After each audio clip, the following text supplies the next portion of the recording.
A special thank you to each of our subscribers who make this channel possible. Here's today's story. Jefferson City, Missouri. As Missouri voters prepare to head to the polls this November, a pivotal ballot measure is on the table that could make the state the 40th jurisdiction in the U.S. to legalize sports betting. Advocates of the measure are promoting it with promises of millions in new tax revenue that could be directed toward education.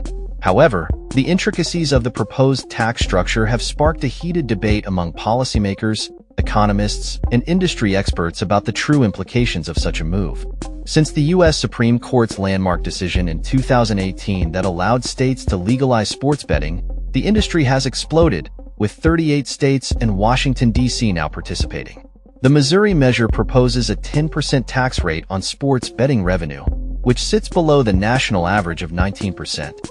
This lower tax rate raises questions about the potential revenue that could be generated for schools, especially considering that many promotional costs for sports books will be exempt from state taxes. Critics argue that these exemptions could significantly limit the new revenue stream intended for education. Brent Evans, an assistant finance professor at Georgia College and State University, commented on the uncertainty surrounding the taxation of this burgeoning industry, stating, "It's a fledgling industry, so nobody really knows what is a reasonable tax."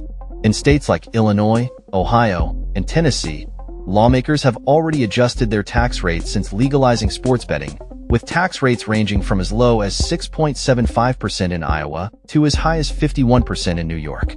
The discrepancy in tax structures becomes even more pronounced when considering promotional deductions. Approximately half of the states allow sportsbooks to deduct promotional costs from their taxable revenue, a strategy designed to attract and retain bettors. However, this practice can also result in decreased tax revenue for the state. Missouri's proposed amendment includes a cap on promotional credits that can be deducted, limited to 25% of all wagers. Despite this cap, forecasts indicate that promotional bets will only account for around 8% of total wagers in the first year, suggesting that the cap may not be a significant concern. Jack Cardetti, a spokesperson for Winning for Missouri Education, the group advocating for the measure, stated, "The Missouri proposal is very much in line with what has worked and been effective in other states." Looking at Colorado as a case study, the state launched sports betting in 2020 with a similar tax structure and full deductions for promotional bets. In its first full fiscal year, Colorado saw $2.7 billion in total bets, generating $8.1 million in tax revenue. However, after adjusting its law to cap promotional deductions in 2023, Colorado's tax revenue surged to over $30 million in the recent fiscal year. This raises the question of whether Missouri could replicate Colorado's success, or if the proposed structure will hinder revenue growth.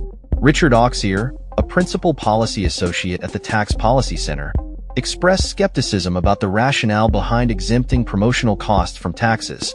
"We don't give out free samples of cannabis when a state legalizes cannabis," he noted, questioning whether states should be subsidizing gambling through tax policies. The push for the Missouri amendment comes after repeated legislative attempts to legalize sports betting stalled in the state Senate. The campaign backing the measure has raised a record $43 million, funded entirely by major players in the sports betting industry, DraftKings and FanDuel.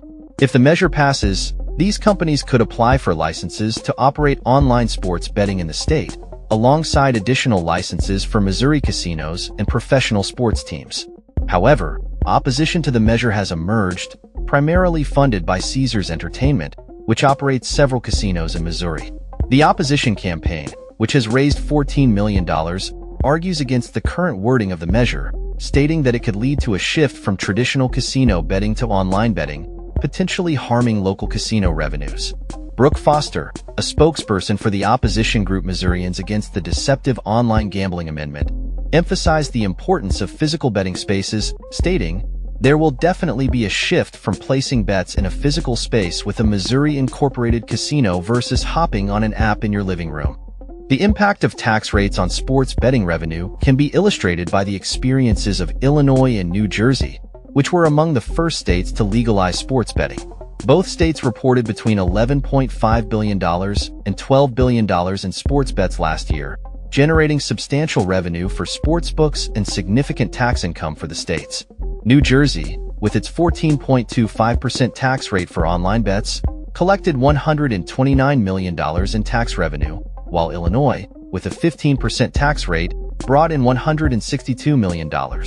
However, Illinois officials responded to these figures with dissatisfaction, recently implementing a progressive tax scale that could see rates rise as revenue increases. Despite concerns from sportsbooks about higher taxes leading to reduced competitiveness, evidence suggests that operators continue to compete vigorously for bettors, regardless of tax rates. Joe Weinert, executive vice president of Spectrum Gaming Group, stated, "The sports betting operators compete vigorously for bettors, and how you compete vigorously is to offer attractive odds and good promotions."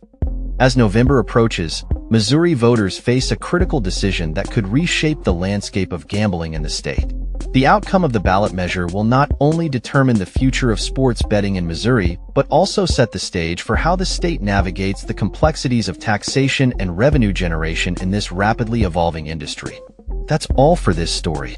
We upload videos every day covering many different subjects, so hit that subscribe button to stay informed. Thanks for watching.